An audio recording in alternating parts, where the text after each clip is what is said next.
Hi, it's Doug Coy for So What Do You Think? Lifestyle. Want you to meet a friend of mine. He lives on the street here in Gastown. His name is Mike. Very interesting character. We're going to be talking to a number of different people from many different backgrounds. Right now we're doing a series on street people. Here's Mike. This is my buddy Mike. I've known Mike now for a couple of years. Yeah. And we talk football a lot because he carries a football, so I give him a nickname called Football. I've given him about 3 footballs, so he keeps losing them, like the gloves I give him. Yeah, there you go. Mike, tell me a little bit about it. Where are you from? Vancouver East End, Lower East Side, Paul and Victoria, actually. Oh, yeah. Yeah. So what's your life? I mean, you didn't grow up here. Yeah, well, yeah, most of it. Vancouver, East End, chopped up, institutionalized, jail. Oh, really? Yeah. What for? Most of it.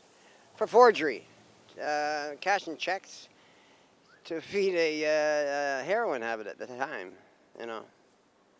And it was kind of easy, you know, getting the money, fast money.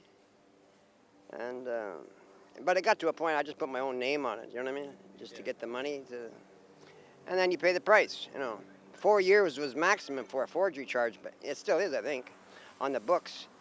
So I got a couple times. The first time was 4 years, provincial, 2 and 2. And then federal, 4 years. And then again, 3 years. Well, no, that was time served, 4 years.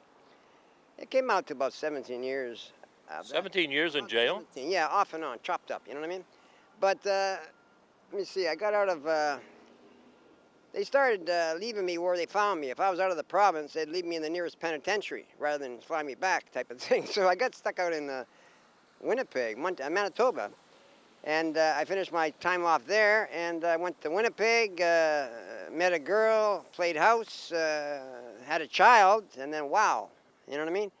It kind of put me in the different, like my family, or working family, okay? So I had that in my background, but I didn't use it, you know what I mean? I was just a stupid-ass kid using drugs, you know? You love your daughter, don't you? Of course I do. Yeah. And she's doing well. She's doing well. I mean, I did what I could do financially, and she needed me. She needed to talk to me. Sometimes I wasn't there. Sometimes I get hooked up to do jobs and I didn't get paid. So philosophy of life. Yeah. What do you think? What do I think? God, Jesus, if I had to do it all again. Yeah, if you had to do it all over again. I'd keep my daughter. She turned my life around. The responsibility turned my life around. Can you do that? Thinking about myself. How old are you? I'm 60. I'll be 61 in January. Oh, man, you're in great shape. It's the inside living, man. They push you to bed at a certain time. They feed you 3 times. They got to. It's a humanitarian thing. The whole world's watching that penitentiary, or penitentiaries in prison, you know. You can't just kill us. But on the street, they're doing it slowly. Well, Mike, I like you. I think you're a good guy. You work hard. I see you down here. You're putting your time in. You always got a smile on your face. You're singing Christmas carols every once in a while. Yeah, try to. I piss everybody off. Yeah. No, I like it, man. And, you know, so what's your views on, like, religion? Do you think God's been fair to you or not? I was in church at a young age. My mom and dad, they thought it was right, but, I mean, they weren't. No, I mean, they just wanted a better thing for us. And then my sister was a smoker, so we got caught hanging out in the corner. My dad come around the corner in the car, just checking on us, and instead of being in church, we were out in the corner there, and my sister's puffing away. That's it, no more church. I thought, what, that's a punishment? That's where you ought to be, right? And it screwed me up. We get caught doing something wrong, and now we don't go to church. Okay, so then it kicked in later on. We had to work. You know, instead of the chores after church, it was chores all the way through. And then you do your chores and then go try to play football. It didn't come out the same.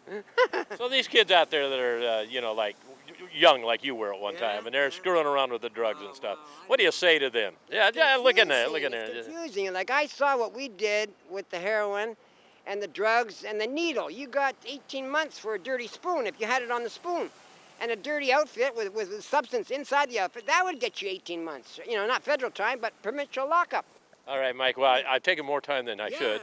Yeah. And I really appreciate it, man. No, you're a good man, and thank you a whole lot for doing what you're doing.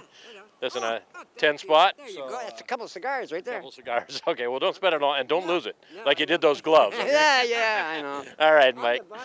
Yeah, you have a great day, man. All right, bye-bye.